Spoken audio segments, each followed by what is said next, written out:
So, this is the Lofthouse Interchange, or Junction 41 on the M1, or Junction 29 on the M62. It caters for around 80,000 vehicles a day, and by all accounts, it's a pretty crap junction when it comes to managing all of that traffic.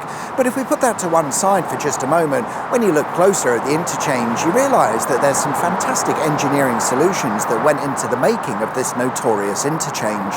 The interchange opened in 1968 at a time when the M62 didn't exist, making it a pointless junction rather than an interchange, but it wouldn't stay that way for long, with the M62 to the west of the junction being completed in 1970 and the eastern section in 1972, creating a motorway-to-motorway interchange, and in fact the first in the country. It was a surprisingly simple interchange consisting of a 3-level roundabout between the motorways, and that's your lot. Today it's a massive pain in the arse. This simple layout is just not adequate for modern day traffic levels. But here's the thing, the Lofthouse Interchange was never designed with this level of traffic in mind. In fact, it was never thought that it would even be a major interchange, so during its design they didn't see it necessary to build much more than a roundabout. Today we perhaps disagree, but the reason they thought that the Lofthouse Interchange wouldn't be a major junction is because in the early days of motorway planning and construction, they were looking to build another motorway from the M1's junction 38 to the M62's junction 25, and it was thought that by building it, most of the traffic would cut the corner, if you will, meaning the Lofthouse Interchange wouldn't see all that much traffic, and they were probably right.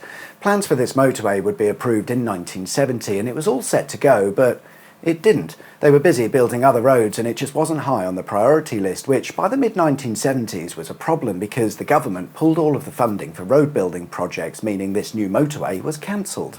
So the original idea of the Lofthouse Interchange not seeing much traffic went out of the window almost immediately, and would you believe it, they'd underestimated the traffic levels using the M62. So after only a few years of use, the Lofthouse Interchange was no longer fit for purpose. That said, the interchange they built is quite marvellous. There was a lot of concrete involved during its construction, which is best appreciated from underneath the 244-metre wide roundabout, where we find what are nicknamed banana piers.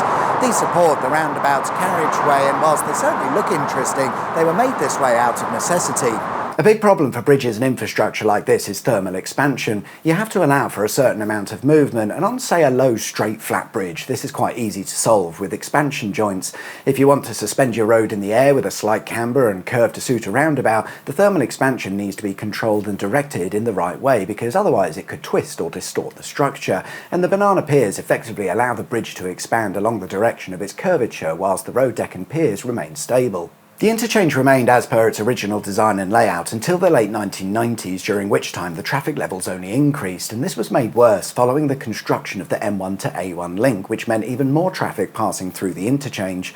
Attempts were made to solve the problem at Lofthouse by constructing a pair of free-flowing slip roads between the M1 and M62 west of the interchange.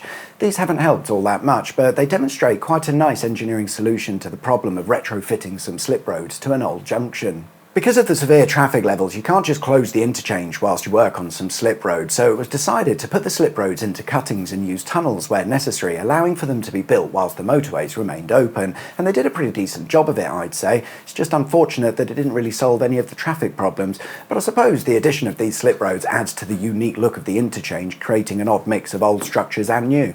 But if those slip roads didn't help with the traffic, is there a solution to the Lofthouse Interchange's traffic problems? I think yes, simply bulldoze the whole thing and replace it with a junction designed for the job. And I may not be alone with that thought process. In 2021, National Highways announced that they were looking into ways to make the interchange better, and they came up with 3 options. Option 1, replace the roundabout with another roundabout. No. Option 2, add a couple more slip roads. Also no, because we tried that already. Or option 3, demolish the lot and turn it into a proper free-flowing motorway interchange. Yes, all of the yes. Do this one. You can't make a 1960s junction not even designed for high traffic levels work in modern times. Let's just it off and start again. Will it be a shame to see the original 1960s interchange demolished? Yeah, I quite like our ageing motorway infrastructure, but I'm sorry, Lofthouse, you were never designed for what we put you through. It's not your fault. You did your best, but maybe, like the old and ageing family pet, it's time to, move you on. Let's call it a day, yeah? Thanks for watching.